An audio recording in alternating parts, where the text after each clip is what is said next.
With the official start of summer just a few days away, scientists say a mega drought across the western U.S.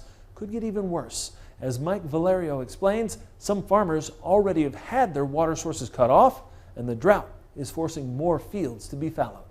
As scarce water showers shades of gold across browning fields, the predictions are dire. It's scary to think that we may not be able to do this because we don't have the water to do it. Richard Bianchi is a fourth-generation farmer here in Hollister, California. His fields, farm, and family are now facing the U.S. megadrought, which scientists say is the worst western dry spell in 1,200 years. More than 90% of the West is in a drought, and Bianchi's most reliable water source is now shut off. So to be clear, Richard, you're getting no water, 0% from your best water source. Correct. What are the biggest impacts? How would you explain that to somebody outside of Hollister?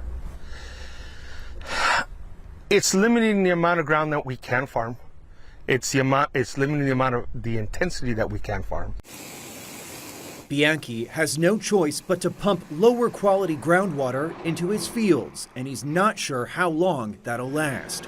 Less water limits the crops he can grow, and he tells us that reduces our choices at the grocery store. Economists say less supply pushes prices even higher, more pain on top of sky-high inflation.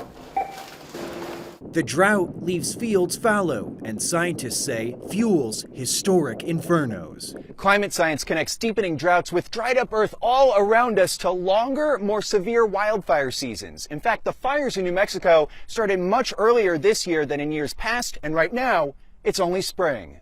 Federal officials tell us the nightmare is already here. Up to 3/4 of Northern California's farming fields could stay fallow, growing nothing this summer. For Bianchi, whether there's a future for a fifth generation of his family's farmers is now in doubt. Are we going to have water in 2-3 years out of our aquifer? Nobody could say that. In Hollister, California, I'm Mike Valerio reporting.